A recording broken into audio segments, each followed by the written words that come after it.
What is up, my little people in the world? Reza-Kaze back with a traditional gameplay.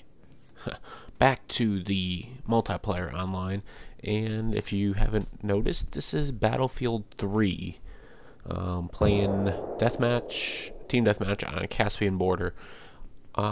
If you're trying to figure out what I'm doing,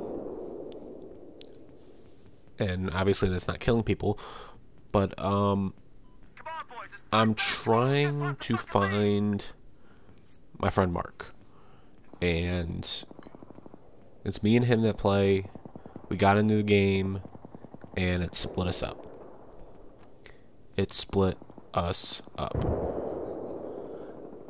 I hate that so damn much. I don't understand why. Hey, and there you go, it comes in. I don't understand why a game would split you up like that. If you're coming in as a party, why would you want to play on different teams and play against each other? I just don't understand that, why the game would force us. I understand balance, and one team would become two player up, so to speak.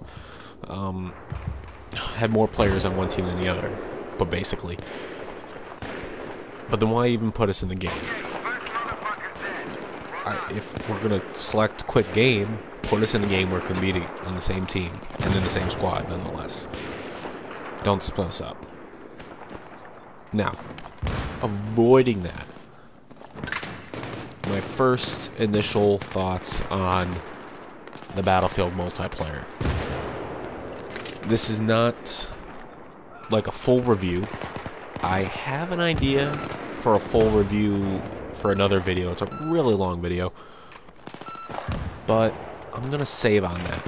And for now, this is just kind of, I have to take myself way back because this is real early when I started playing the game.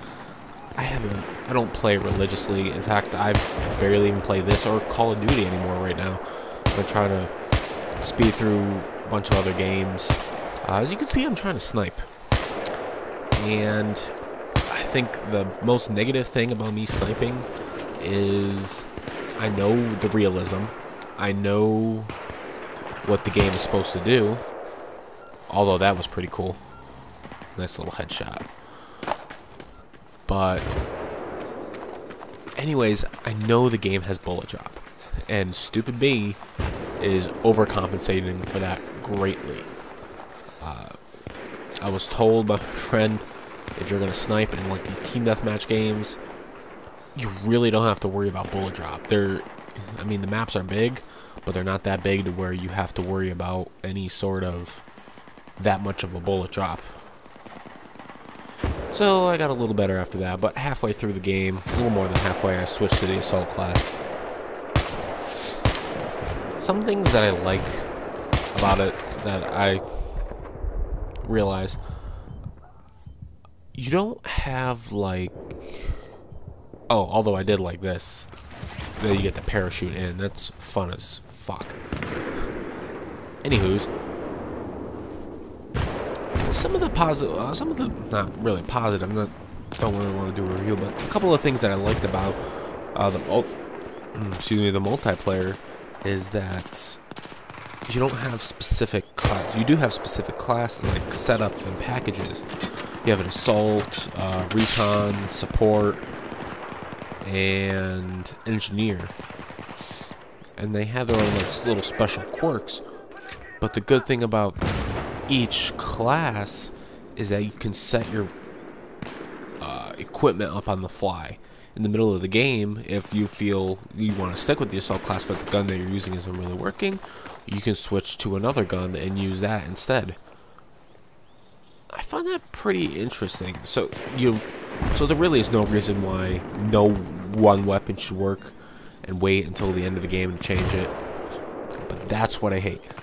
You can switch up your class, switch up your setup and your package mid-game, but you can't do it out of the game. I just don't understand that. It doesn't piss me off. It's just on the nerves, so to speak, if you get my drift. I don't do too bad in this game.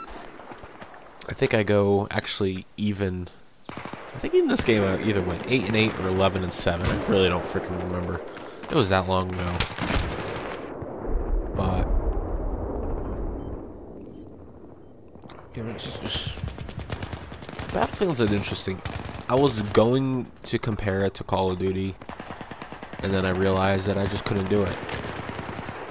And not saying that Battlefield better or Call of Duty's better or whatever.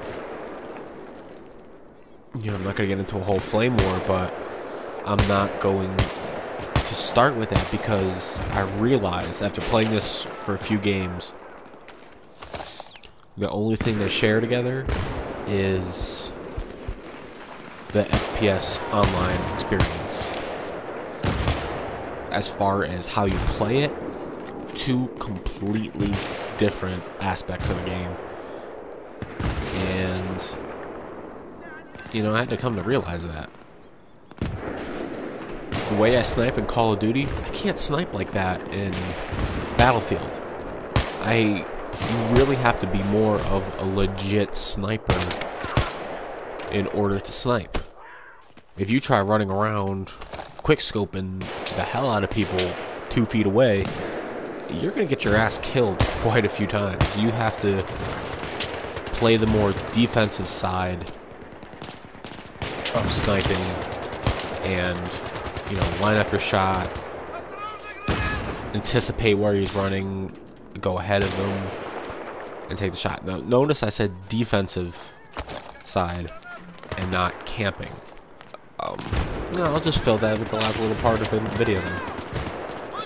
There's a difference between a defensive position and holding a point and then camping.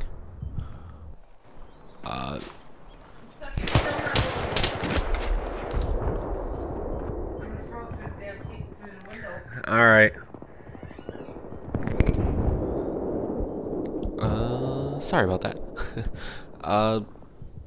Anyways, like I was saying, between camping and a defensive position, if you're camping, you are sitting in one spot, watching a corner, or a door, or window, whatever, and just waiting for one person to run through that door. If you're holding a defensive position, you're holding a whole area. And snipers, you know, definitely hold an area. You do camp quite a bit, since like the good sniping positions are in an area that you can't really get to and you really don't want to move. But you know, I think in this game, somehow in Battlefield, I don't see it as camping as much if you're sniping and you're holding an area. Now, if you're sitting in a bush, and since there's no real kill cam, you can't see where they kill you from. You can, you know, see where they are. But if you don't know the map inside and out, you're not gonna know where the hell it is. It's gonna be hard to, you know, find them and kill them. But they have more defensive. Oh, yeah, that was the last death there. Yay for me. You know, what can I say? Battlefield's an interesting game. I'll see you next week.